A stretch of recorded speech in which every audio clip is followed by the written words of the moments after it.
with some general questions about your early life, Paul.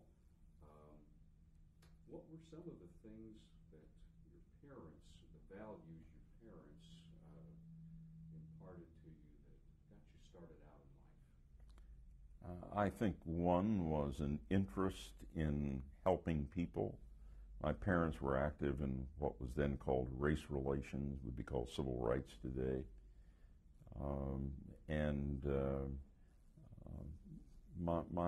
I remember the wake following my father's death, and I used to be opposed to wakes because I always felt awkward going somewhere.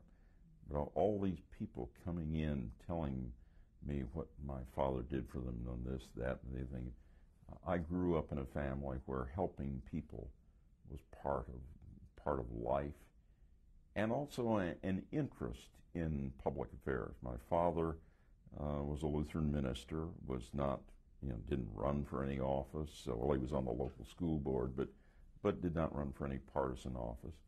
But I remember when I was 8 years old, he took me to hear Eleanor Roosevelt speak. And then I did have one, I think, life-shaping experience. In 1942, February of 1942, the President of the United States ordered 120,000 Japanese Americans away from their homes, said they had 1 to 3 days to sell all their property, put everything they owned into one suitcase. This was, 2 months after the start of the war. There was this patriotic fervor, but not a one of those 120,000 people had committed a crime. My father stood up and said, "This is wrong." And I can remember the hate phone calls, and I was 13 at the time, and my friends making fun of me. And I regretted my father had done that. I was embarrassed. Now that I look back on his life, it's one of the things I'm proudest of him for. And I wonder, where were the people who should have stood up? Where was the American Bar Association? Where were other members of the clergy? Where were American citizens who believe in the rights of others? But it taught me a lesson: if you believe something, stand up for it, no matter what the odds are. Hide your wire there a little bit. Okay, that's all right. Yeah, that's a terrible chapter in our history. Who were some of the early heroes that you had? You mentioned seeing Eleanor Roosevelt.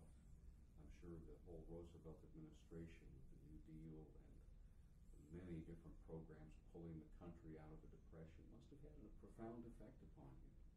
Yes, though my father grew up as a La Follette progressive. He grew up on a dairy farm in Wisconsin. One of the thrills of his life was to shake hands with old Bob La Follette. He believed, my dad believed to his dying day, the two greatest Americans who ever lived were Abraham Lincoln and old Bob La Follette. But when La Follette became a Republican, my father became a Republican. And in the state of Oregon, you had the tradition of very progressive Republicans. You had Charles McNary, you had Wayne Morse. More recently, you had Bob Packwood and Mark Hatfield. But I can also remember having that Roosevelt for re-election bumper sticker on our old Model A Ford. So he was not that partisan one way or another. Who were your heroes when you were growing up? Well, I can't say just when growing up. I think probably Abraham Lincoln more than anyone else as a child. And then when I was a young adult, the person who really helped me and was a mentor for me more than anyone else was Senator Paul Douglas. Paul Douglas just went out of his way to be good to me, and he stood for what was right. He showed great courage. He fought for people who really needed help. He didn't try to accommodate himself to the wishes and the whims of the powerful. what kind of lessons did he teach you about public life and how to conduct oneself and to represent people well? I think he taught me that you can be impeccably honest and still participate actively in public life. Doesn't mean you're not going to make mistakes. Paul Douglas made them. Paul Simons made them. Anyone in public life makes mistakes, and when you make them, they're out there in the public. I voted for airline deregulation. Thought at the time it was a great thing. It was not. The theory was we were going to have many more airlines and much better service for smaller communities. Well, Carbondale has poorer service than we have, virtually no service. We are moving toward having 2 or 3 major airlines in the nation instead of a great many airlines. You didn't start out necessarily on a political path, from my recollection of reading about your life. You went into newspapering fairly early. Let's begin talking about that. What attracted you to journalism? Well, my father was not only a Lutheran minister, but also wrote for religious periodicals and wrote several books in the field of religion and family life. So I grew up with this tendency to write, I guess. And when I was young, the great columnist that everyone read was Walter Lippmann. Your younger viewers won't recognize the name, but when I was young, that was, he was the dominant force, and I wanted to be the Walter Lippmann. I was interviewed a few years ago by a young reporter for the Christian Science Monitor, and I told her that, and the story came out and said, Paul Simon wanted to be the Walt Whitman of his generation when he became a journalist. But that was my hope and my intent, and I had the chance to acquire a small weekly newspaper and wrote these, what I thought were profound articles that I expected everyone to pick up and copy and read. And occasionally someone did, but not very often. Well, a lot of people remember what you did in terms of exposing corruption in that area. What did you think about the power of the press in being able to affect change in the community? Well, you really saw that even a small weekly newspaper can help achieve change. Madison County at that point probably had 150,000 people, and I was running this small newspaper in this town of 1,200 people, but I wrote about what was happening, what the sheriff and state's attorney were not doing, as well as what they were doing, and I was able to achieve some change in that county. After that, you were also in the Army. Was that before or after the press period? I'm sorry. You were also in the Army, I believe. Oh, I was in the, yes. I went in, I was running the paper, and then had a college classmate who came down and helped me, and then he took over the paper for the 2 years that I was in the Army. I was in the Army from 51 to 53.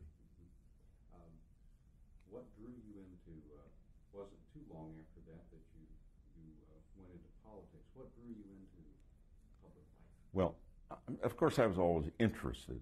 I think most journalists are interested in public life. But I was trying to get someone to run for sheriff or state's attorney. I'm not a lawyer. I couldn't serve as state's attorney. I was not interested in becoming a sheriff.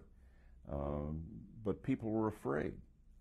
And so I finally decided, well, I'm going to run for state representative just to show you can win without having the benediction of these underworld figures. And I was 25 when I was elected to the state legislature. No one anticipated I was going to win. I didn't think I was going to win. What was it like going to Springfield in that day and age. They did things a lot differently back then. Yes, things were much different. Corruption was very open and blatant, so much so that eventually I co-authored an article in Harper's Magazine called "The Illinois Legislature Studying Corruption." And the corruption affected not only legislators, but, for example, racetracks were very much involved in payoffs. But they not only made sure that legislators got stock, they made sure that newspaper editors got stock and things like that. I can remember Len O'Connor, who was a NBC commentator in Chicago, told me one time he was at a charity race at the racetrack, and the owner of the racetrack came up and handed him an envelope and said, your horse won. And he said, well, I didn't bet on anything. And he opened the envelope, and there were a bunch of $100 bills, and he handed the envelope back to the owner of the racetrack. Well, it was another form of corruption that existed that I think does not exist today. Now, I think we have a more sophisticated form of corruption in our system of how we finance campaigns. But the blatant, crude corruption where people would just openly buy legislators, I think that day has passed. You talked about the corruption that was running rampant in those days. What were the goals that you had for your office as a public servant, as a state representative, and then not too much later as state senator? Well, I wanted to do all kinds of things. I guess that's been one of my problems. I've had so many interests. And when I first got into the legislature, I would introduce these bills to massively reform the state of Illinois, and of course my bills were defeated. But then I started incrementally, just moving, inch by inch by inch, and then I would pass the bills. And I was able to get a lot of things passed. The Open Meetings Law was a bill that I was the chief sponsor of. Creating the Illinois Arts Council, that was my bill. And things that have never received any attention but were significant. I had an experience where someone wanted to get his high school equivalency test, and I contacted a school superintendent in Madison County where he lived, and the school superintendent said, we're not going to give him those kind of tests. That will just encourage people to drop out of high school. So I introduced a bill to say the county superintendents of schools will administer these tests. Well, the next year we had tens of thousands of additional people took the high school equivalency test. It was a bill that took hardly any effort at all. Once in a while you get an easy one. That doesn't happen too often.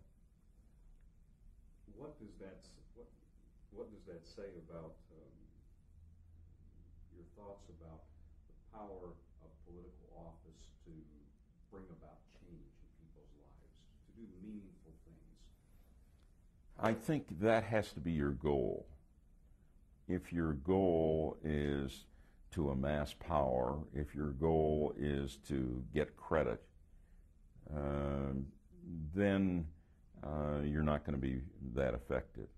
But if you're willing to work on things that don't generate a lot of attention, like seeing to it that all young people with disabilities can get help by our public schools, that was a struggle to get that passed. We passed it in Illinois, and then I went to Washington, and we were able to pass it at the national level. But it is not it's one of the things I'm proudest of. I don't know that I've ever received 3 paragraphs in a story about that. It is not, it doesn't produce front page headlines. The high school equivalency test. I don't know if there's ever been a sentence in any newspaper or anything on any radio or television station. And if you want to be effective, you have to be willing to recognize the political realities and let other people get the credit. I was always trying to work with my press secretaries to tone them down. Paul Simon wasn't quite as good as you're trying to portray in this press release. And for example, when I was in the Senate, we had a Republican majority, and we needed more money in education. And I knew that if I sponsored the bill, it just would not carry with the partisan tinge that we have had more recently in the United States Senate. So I went to Olympia Snowe, a Republican senator from Maine, and I said, Olympia, if you will be the chief sponsor, I'll be the co-sponsor, be the Snowe-Simon amendment. And if you can get 7 Republican votes, I'll get all the Democratic votes. And so she agreed to do it. Well, she ended up with 12 or 15 Republican votes.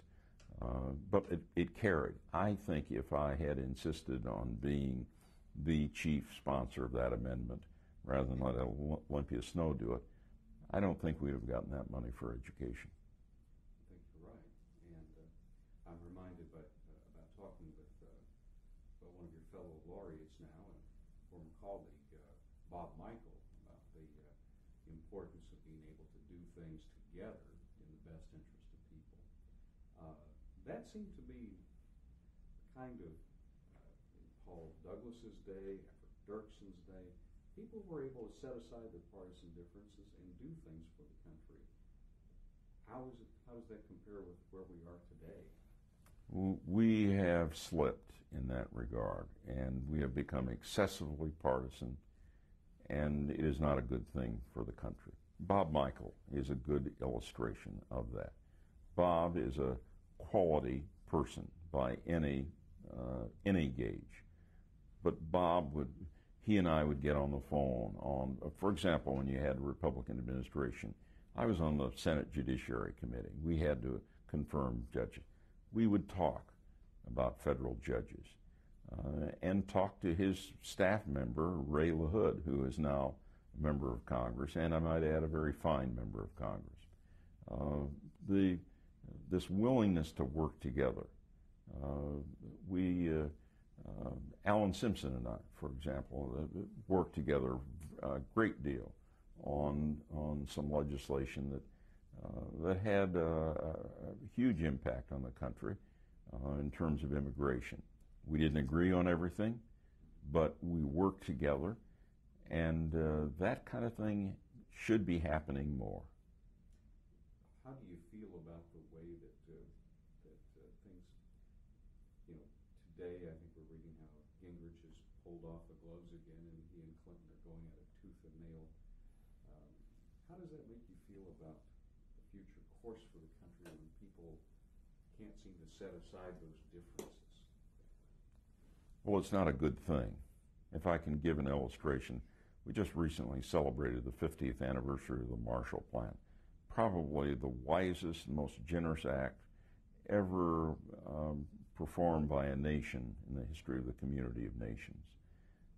When the first poll was taken on that after George Marshall and Harry Truman announced it, 14% of the American public supported it. It was overwhelmingly unpopular. And Truman had to deal with a Republican Congress. And the spokesperson for Foreign Affairs in the Republican Congress was Senator Arthur Vandenberg of Michigan. And Arthur Vandenberg said, I know what the president has proposed is unpopular, but he's right, and we're going to support it. I can't imagine that happening today. That is not a healthy thing. I can't imagine, first of all, an administration taking any major step without first taking a poll, and then if the poll showed it was unpopular, going ahead, and I can't imagine an opposition party of either party not trying to take advantage of it. So somehow we have to recognize that this is more than a game. This isn't the Cards against the Cubs. This is how we're determining the future of our country. I know we've kind of jumped ahead to Congress and national affairs. I'd like to step back a little bit chronologically. Of course, you served in the Senate. You went on to serve as lieutenant governor. And one of the things I recall in talking to you a couple of years ago was your work in civil rights, particularly with what was going on in Cairo in the mid to late 60s. Can we talk about that for a moment? Yes, while I was lieutenant governor, and shortly after I became lieutenant governor, you had bloodshed in Cairo, and a town of 8,000 population that was on the point of explosion. And Martin Brown, the editor of the Cairo Cairo Daily Citizen, I guess it was, Cairo, whatever the title. I think it's Evening Citizen. Evening Citizen, whatever. Anyway, the Cairo newspaper called me, and he said, this town is going to blow up if something doesn't happen. And he said, I can't get any other state official to do anything. Would you come down? And I notified the state police that I was going to go down there for 2 days, and the state police advised me against it. But I went down. I met with various people, called a meeting of the clergy, black and white, first time. The clergy in that small town had sat down and talked to one another amazingly. I recommended a whole series of things, but the main thing is we get people talking to one another. And Cairo today has serious problems, but Cairo is a community where a great many people are working together across racial lines. Much, much better community than it was in 1969. And the way that you did that in working, getting people together to talk seems to be one of the hallmarks of your political life. Why do you stress that so much in getting people to open up a dialogue? I think that's the way to solve problems.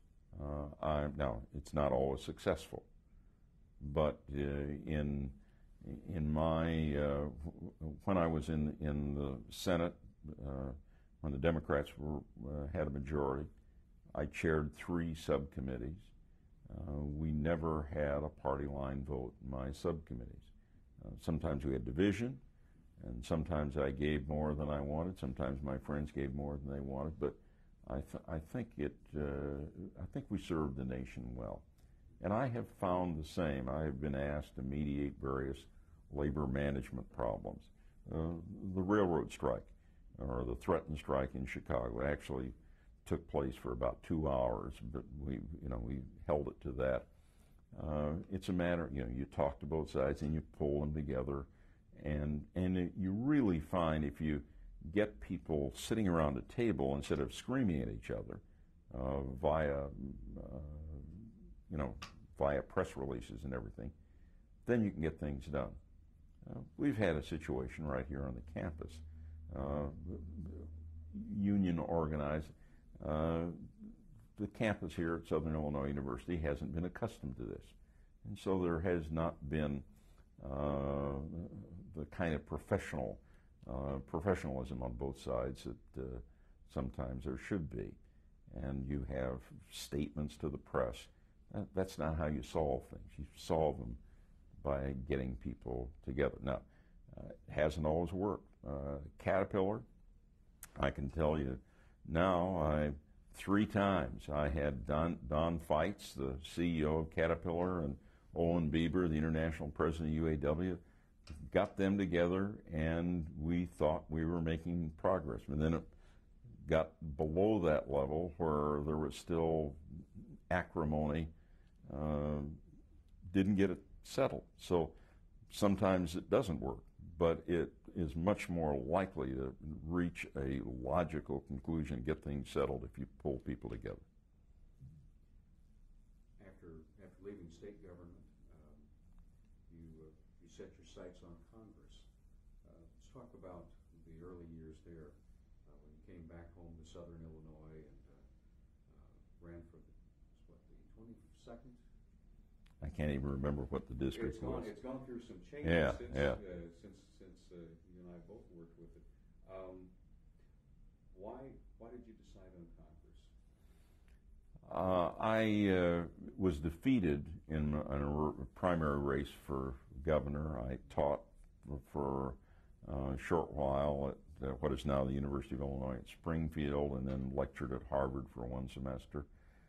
But I really wasn't sure what I wanted to do. I had received a number of offers in the business field, frankly, some of them very attractive financially. But I just didn't feel comfortable. And then Kenny Gray announced that he was not running for re-election down here. And some of my friends contacted me here, Jim Holloway, Ray Chansey, Ken Busby, Gene Callahan, others said, you ought to run for Congress. And Troy, where we lived then, was just 8 miles outside of the district.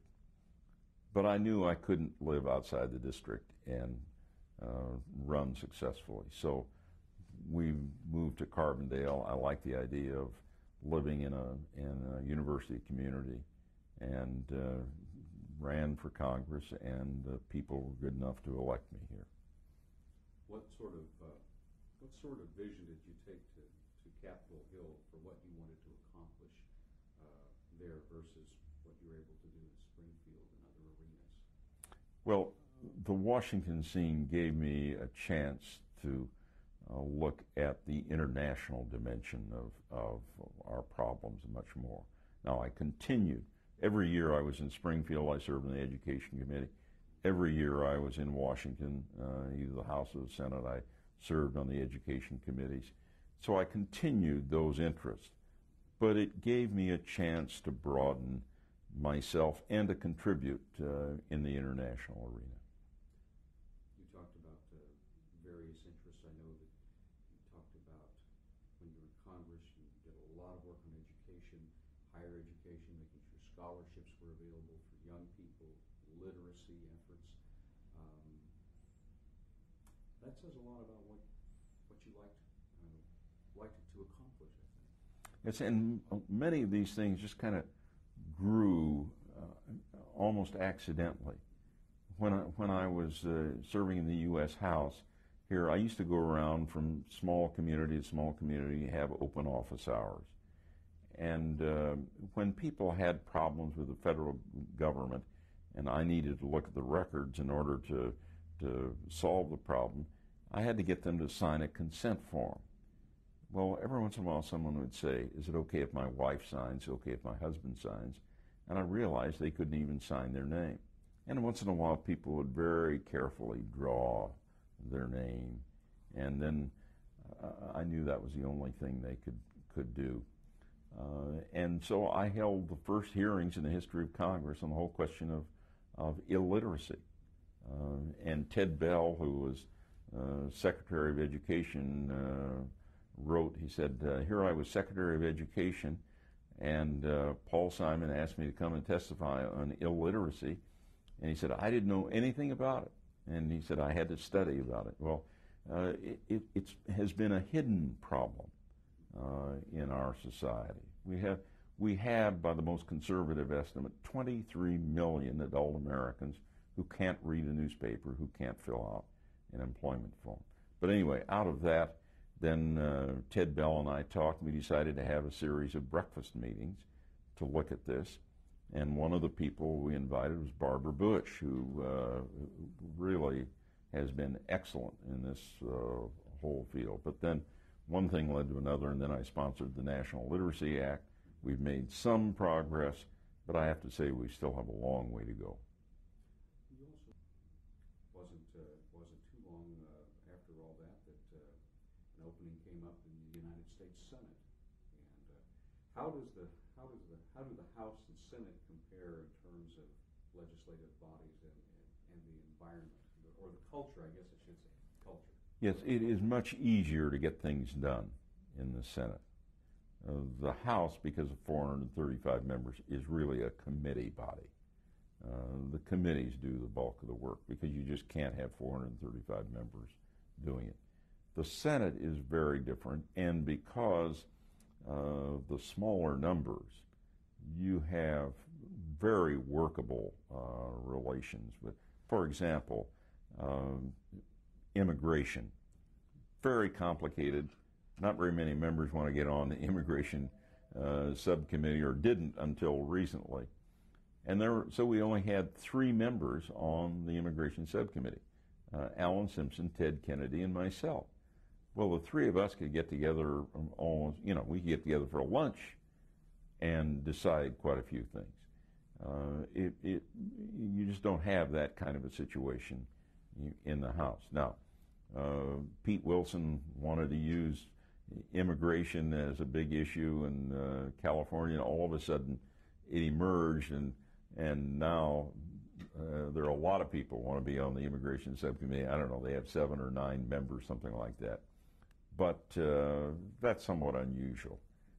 But the Senate is an easier body to work with. And you have the power of the filibuster. You have something that most people don't understand. You have an ability to put a hold on a nominee or a bill. Now, you can get around it, but it takes some work. So every senator has a great deal of power if he or she is willing to wield it.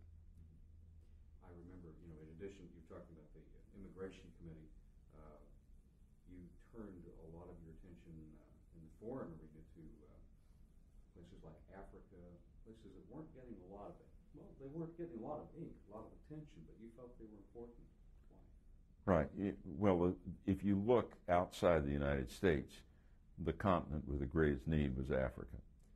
And so I took what was the viewpoint of many, the least desirable subcommittee, the African subcommittee, to chair, and I stuck with that.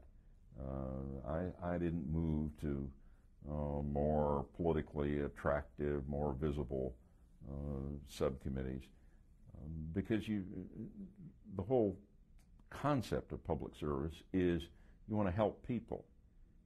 And here I felt I could do some things. And if you can help Namibia, which most Americans have never heard of even, to get their struggling democracy going, that you get satisfaction out of doing that kind of thing. It was 1988. I remember it well. I remember an announcement over at Shryock Auditorium about a fellow from Illinois wanting to run for president. What led you to such a momentous decision? Well, it did not happen easily or accidentally. There was a little bit of talk about my becoming a presidential candidate, and then a national columnist, Dick Reeves, with the Los Angeles Times Syndicate, said the best possible candidate for president isn't running, Paul Simon, and that stirred a little more interest. But I have to say, not a huge amount, but enough so that everywhere I went, reporters were asking me, would I be a presidential candidate? And then Dale Bumpers told me that he was going to become a candidate. Dale was a senator from Arkansas. And I liked Dale, have a very high regard for him. So I thought, I'm going to get this over with. I announced I was for Dale Bumpers for the presidency. And then Dale had a knee operation. He kept postponing it in terms of an announcement. And one Friday, he announced he would not be a candidate. And then my phone started to rang until 2 a.m. that morning. People urging me to become a candidate. And so Gene and I took off the following weekend and we went down to Florida. And we just talked it over and decided to do it. I got in much later than the others who were in there, but even then we came very, very close to winning Iowa. And frankly, had we won Iowa, I would have been the nominee. Whether I could have won the election, that's speculation. I think I would have, but who knows? What would have been your major thrust as president? What would have been your major agenda?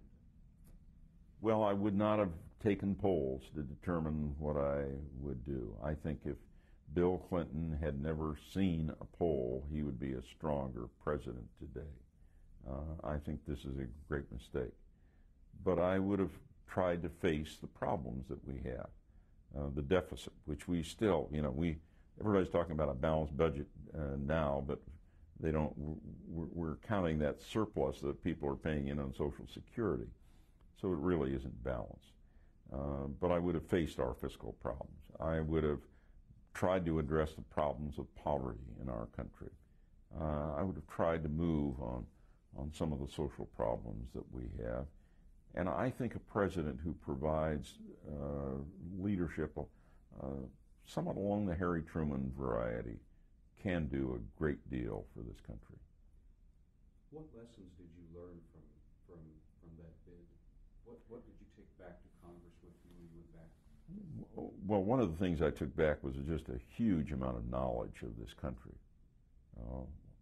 When Tom Daschle talks to me about Indian problems in South Dakota, I've been on those reservations. There's just no way of getting that kind of an experience other than running for president. I think the other thing that surprised me is how much we really are one nation, and I have to give that television camera the credit for that. You get in New Orleans, you'll get a question about the Port of New Orleans, and if you're in Oregon, you're going to get some more questions about timber. But generally speaking, whether you're in Birmingham, Alabama, or Portland, Maine, or Ventura, California, you get the same questions from people. We really have become one nation. And I think what is true of becoming one nation is gradually becoming true of our world. CNN, Saddam Hussein watches the same stuff that we watch. Our world is shrinking in terms of our interests. Now, we have a long way to go in terms of understanding and tolerance and a lot of things like that. But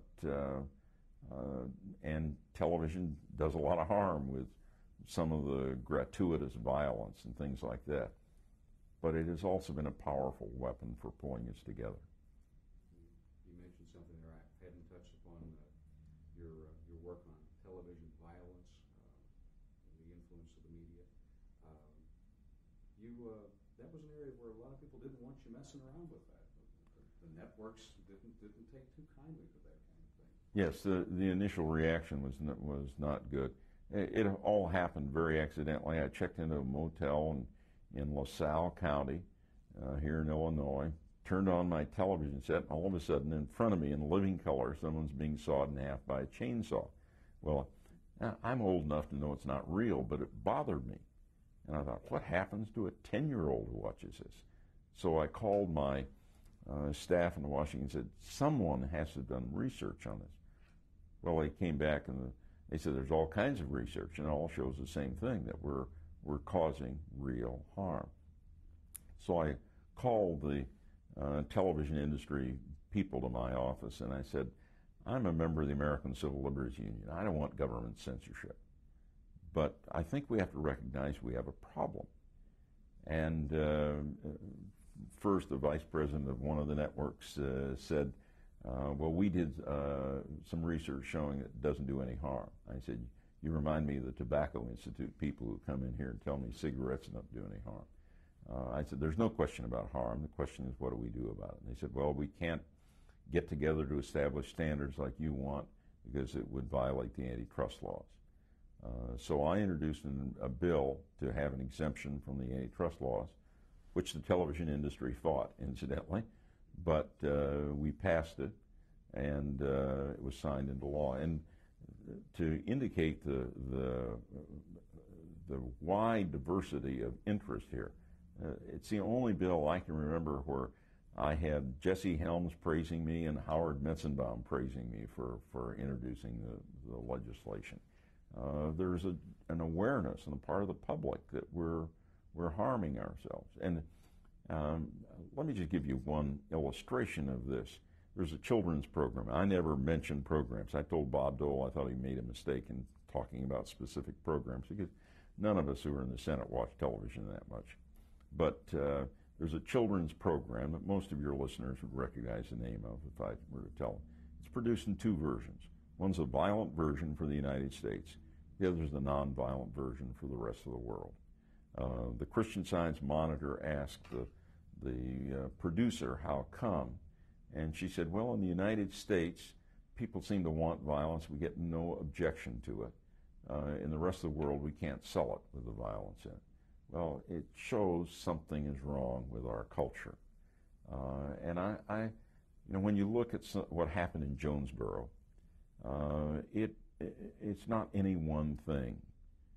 But I think part of it is our media, the glorification of violence. One of the things I did ask the industry to do, and I'm pleased to say they finally felt pressured into doing, were to do these surveys of what in fact is taking place. And we just had the most recent survey now, done by 4 universities: University of California at Santa Barbara, University of Texas at Austin, University of Wisconsin at Madison, University of North Carolina at Chapel Hill. Now, these are not right-wing ideologues. They say we're doing real harm. 71% of entertainment television violence shows no adverse consequences for the people committing the violence, which means the lesson for kids is violence pays. Only 4% of entertainment violence on television has an anti-violence theme. Well, we're doing harm. Now, that's not the only cause of Jonesboro, but I think that plus our ridiculously loose gun laws. I want a hunter to have a gun to be able to shoot a deer and do things like that, but we shouldn't have little kids with guns. We really need to cut back. If I can just add one other point here. Sydney, Australia, and Los Angeles have roughly the same population, very similar crime statistics. Sydney has slightly more burglaries per 100,000 than Los Angeles. One crime is dramatically different: murder. 7% as many in Sydney as in Los Angeles, and that's because of gun laws. We simply have to face it. But there are a number of things. The cause of Jonesboro and Paducah and the other things is, it's a mosaic with a lot of pieces. But one of the pieces is the lack of restraint that some of our television producers have shown. In listening to your last few minutes, I'm thinking, gee, it would be nice if you were still out there working in Congress on Capitol Hill and a lot of these things. I think most people would agree that a third term in the Senate was certainly doable. Why did you decide at that point it was time to turn your focus to other issues and other activities? There comes a time when you ought to change. And one factor was I saw some of my colleagues staying on too long. I can see it in someone else. I'm not sure I would see it in myself.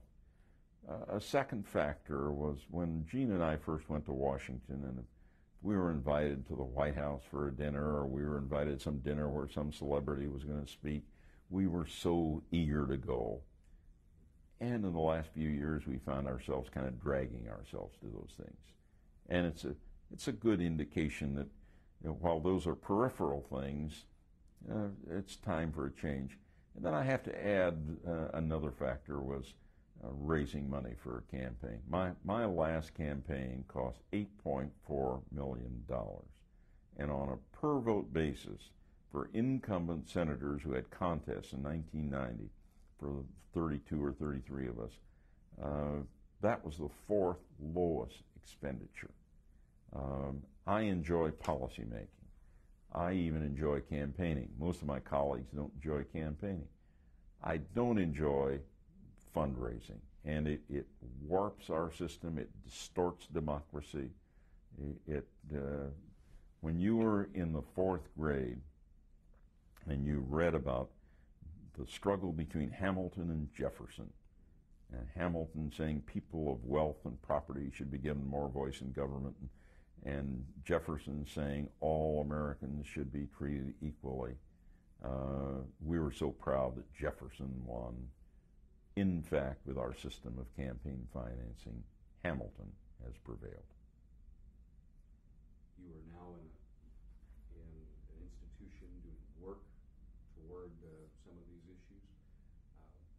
I know that you've been working with Mike Lawrence and a bipartisan group of lawmakers in Springfield on this issue, and working on many issues.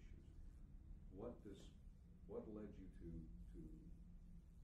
bring about the birth of the Public Policy Center at SIU as a next logical step? I wanted to do something to continue to contribute in these areas that interested me. I didn't become a senator because I wanted a title. I was interested in doing things. And so the job offers to become a lobbyist or something like that just had no appeal to me whatsoever. And I'm grateful to a great many universities who contacted me. But this was my home, and I have 2 grandchildren here, and those practical, personal things are part of it. But here you also have an above average percentage of minority students. You also have a high percentage of first-generation students. Here I think I can contribute more than I could at a more elite school where, generally speaking, students are going to make out all right on their own. And here I had a chance to help shape a public policy institute that I think can really contribute in the future. You mentioned about bringing people together. We did this on Social Security. Had Alan Simpson, Jack Danforth, David Pryor, former senators. And the theory is if 4 of us, 2 Democrats, 2 Republicans, none of us ever going to run for office again, can recommend something, maybe we can get this off of dead center. We just recently had I think what may be a unique gathering of religious leaders in the sense that it wasn't just for public relations, but they actually sat down and worked together. We had everyone from Imam Wallace Muhammad, the Muslim leader, to Pat Robertson, the television personality and religious leader, to the head of the Unitarian Church, the head of the American Baptist, the president of the Rabbinical Association of America, the Orthodox leader, came together and worked for 2 days and produced what is really a fairly eloquent document on the whole question of the religious community and poverty, and what government should do and what individual congregations should do. What other directions do you propose to be taking with the institute? We're gonna do some what we call idea exchanges, where we just pull people together for a lunch, and it's not a big thing, but we look at problems. We're going to look at Alexander and Pulaski counties and their problems. We're going to have an idea exchange on the whole question of having the same standards for dropouts and for defaults for a community college in an impoverished area that you have for Harvard. Some difference seems to me to be desirable. Our more formal symposiums, we're going to have a symposium in September on the whole question of alternative sentencing. Does it really make sense that we have more people per 100,000 in our prisons than any other country in the world by far? And does it really make sense to put non-violent prisoners into prison for lengthy periods of time at a cost of about $25,000 a year to the American taxpayers? What if someone embezzled some money from this university? That person is not a threat in terms of physical violence to others. Maybe that person ought to spend 30 days in prison just to get a feel for it, but maybe then we ought to assign that person to work at a shelter for the homeless or do something else that would be constructive, more constructive for society and more constructive for that person. And the teaching aspect? And I teach 2 courses a semester. One of the stipulations I have with the I have 2 stipulations with the university. One is I serve on no faculty committees because I learned a long time ago it takes 2 hours to make a 2-minute decision. And then the second thing that I have is that I can change courses so that I grow in the process, and I'm enjoying this. I teach one semester. I always teach a course in the legislative process and one course in nonfiction writing, and then the second semester I change. This last semester, for example, I taught a course in the history of the abolition movement. I was just always one class ahead of my class. I'm learning as they learn too. We didn't talk about your writing, but you have how many books to your credit? My 17th book will come out in July, and I've signed a contract to write my 18th, and I assume I'll probably write some more after that. It sounds to me, and from knowing you over the years, that writing the books comes from your quest for knowledge and finding out new information, synthesizing it. It's hard to tell. Analyzing your own motivation on things is very difficult. Generally speaking, I write books because I want to get a message across. I've been requested to write books on things that I thought were frankly frivolous and that would have paid me pretty well, but I'm just not interested in spending my time doing that. But the book that's coming out in July will be on the world water situation.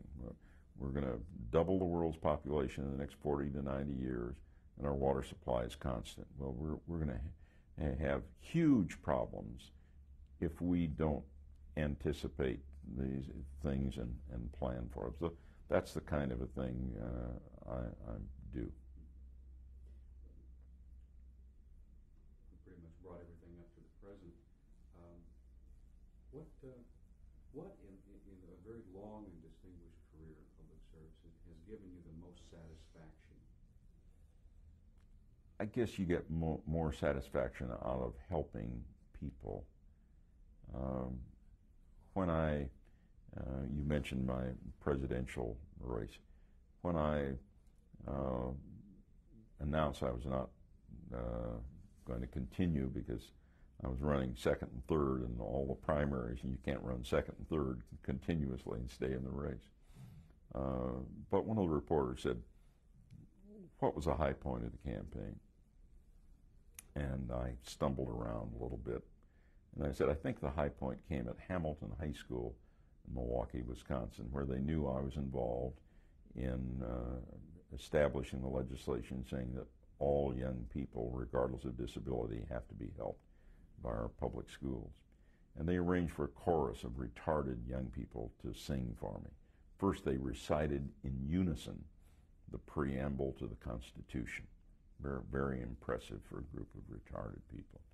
And then they sang, 'This is my country.' Well, we were all choked up. I had about a dozen reporters with me. I can still remember looking back and seeing that correspondent for ABC with tears running down her cheeks. But you look at those young people and you think, if we hadn't passed that legislation, maybe half of them would be in institutions today. Is public life sometimes difficult? Yes. Is it worth it? Yes. What would your advice be to young people considering a career in public service? My advice to people is absolutely go into it, but go into it only if your motivation is to help people. Now, that doesn't mean you don't enjoy it too, but don't go in it for money or fame or something like that.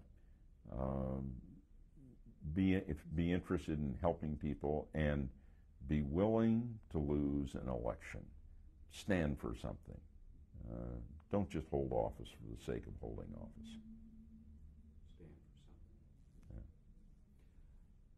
One final question related to this. I've always wanted to ask you what your hopes were for this country. You've seen so much of it in your life, and you've talked to so many people from all walks of life. You were talking about a little bit earlier about how we all seem to have so much in common. Are our best years ahead of us as a country? That depends on our leadership. And our leadership depends on how we vote, whether we're willing to elect leaders who are going to do unpopular things. Don't go to a physician who tells you just what you want to hear. Don't go to a public official who tells you just what you want to hear. I would like to see a United States of America where poverty is virtually eliminated, and that can happen. The question is not resources. The question is will, and we will be a much, much richer country when that happens. I would also like to see in America paying a great deal more attention to the rest of the world. We can't be provincial and provide the kind of future for our children and grandchildren that we would like. The best chance that my little grandson will not end up serving somewhere in the military and shedding his life will be if we pay attention to the rest of the world. And when troubles emerge, nip them in the bud, working with other nations on that. But we're the leader. We're the 800-pound gorilla. And we haven't been doing the job that we should. Tom Friedman in the New York Times had a comment that France acts like a great power but doesn't have the resources. The United States has the resources but doesn't act like a great power. I regret to say I think that's accurate. Becoming a laureate of the Lincoln Academy of Illinois, what were your thoughts when you found out that you'd been nominated? Well, I was pleased that they had lowered their standards enough to take me in. I'm grateful to those responsible. Well, I see a poem on the wall there from one of your fellow laureates, Gwendolyn Brooks. Yes, she wrote that poem about me back some years ago, and I'm very, very honored to have that. Amazing lady. Many years ago, we had another Southern Illinois native come back home and do work in his native area, Dwight Morris. You served in the General Assembly at the time. Dwight Morris was really moving and shaking and building a world-class university. What were your impressions of him when you knew him? He was an unusually fine leader. He had a dream, and he knew how to make that dream become reality. I worked with him on a lot of things. We differed on a few things. I was for a state board of higher education. He was opposed to it. But Southern Illinois University made out very well while he was president. But we needed some balance, some overall perspective in higher education. But his idea of the campus. Now, again, there we differed. He wanted it in Edwardsville. Frankly, I wanted it in East St. Louis. I think it would have made a huge difference for that metropolitan area. But the contribution he made by creating it there in Edwardsville was a huge contribution, wherever it would be located. But he was interested in everything. I remember one time he and Dorothy had dinner at our home, and we got talking about medical research, and he was, he knew some of the details that you wouldn't expect an ordinary university president to know about. He had an idea about higher education being, the bootstraps. So many people could pull themselves up and have a much better life. He transformed the face of a region with what he was able to do here. Yes, there's no question his contribution was not simply limited to the boundaries of a university. He lifted the vision of the whole area. He was interested, and he would go around and talk to the Metropolis Chamber of Commerce, or go over to Harrisburg to meet with a group. He was around he understood the needs of the region, and he also knew that we had to be lifted. And he brought in outstanding scholars. Buckminster Fuller is an example. Lewis Hahn is here because of Delight Morris.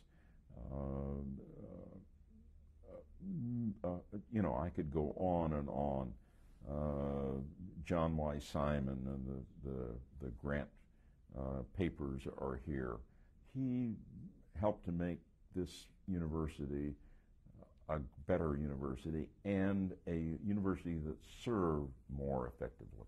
Long before we had any Americans with Disabilities Act, he saw to it that our campus was accessible to people in wheelchairs. We were ahead of any university in the nation on that. He not only welcomed minority students here, he solicited minority students to come here. He felt education was the way we had to, it was the tool we had to use to give opportunity to people. He was a very remarkable man. When he would come to Springfield and sit down before an appropriations committee, what was the impact when you had this championship debater and speech champion on the other side of the table from you? Well, he was very smooth, and he was. And when I say smooth, the next term I'm going to use, he was a wheeler dealer. I don't mean that in a negative sense. To be effective, you have to have some of those qualities. But he was just very effective in getting the message across about how important this university is to the region, and in galvanizing legislators from this area to support it. Now, he also had the good fortune of being president at a time when whenever universities asked for money, they got almost everything they wanted. That day has passed. It's one of the unfortunate residues of the Vietnam period, is that during that Vietnam period when students were burning buildings, including here at SIU and other universities, the whole attitude toward students and universities changed, and that has harmed our country, harmed this university. He also knew how to do coalition building between the parties. He had, of course, Paul Powell. He had Clyde Choate. A lot of the power brokers in the House were from here. Yet at the same time, he had a very good relationship with Stratton. With Stratton. John Gilbert made great contributions from this area.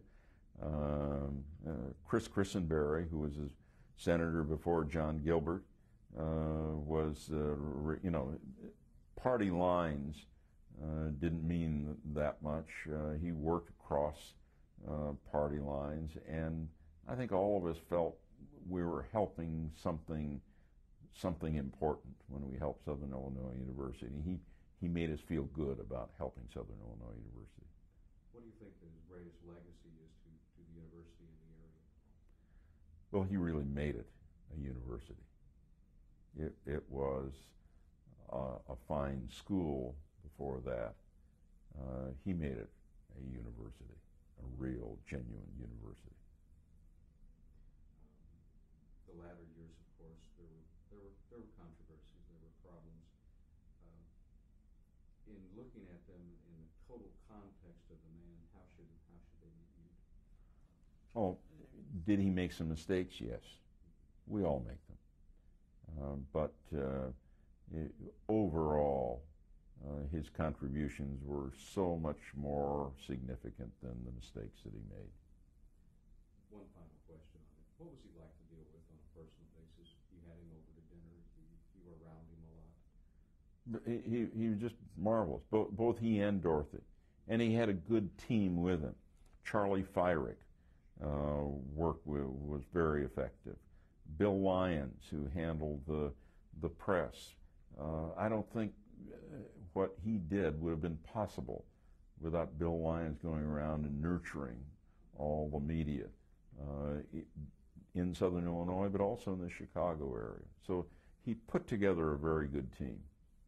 Yeah, he definitely, Ralph Becker told me, said the guy understood the power decades before many of the politicians did. Yeah, absolutely. Absolutely. He was, you know, he was a very articulate spokesperson. He looked good on television. He had a combination of qualities that made him a very effective leader. I think we're done. Thanks so much. I thank you. Is there anything I think we covered a lot of ground. Is there anything that I didn't touch upon that you want to? No, I can't think of anything unless Roger can think of Roger, something. how about you? No. Okay. All right.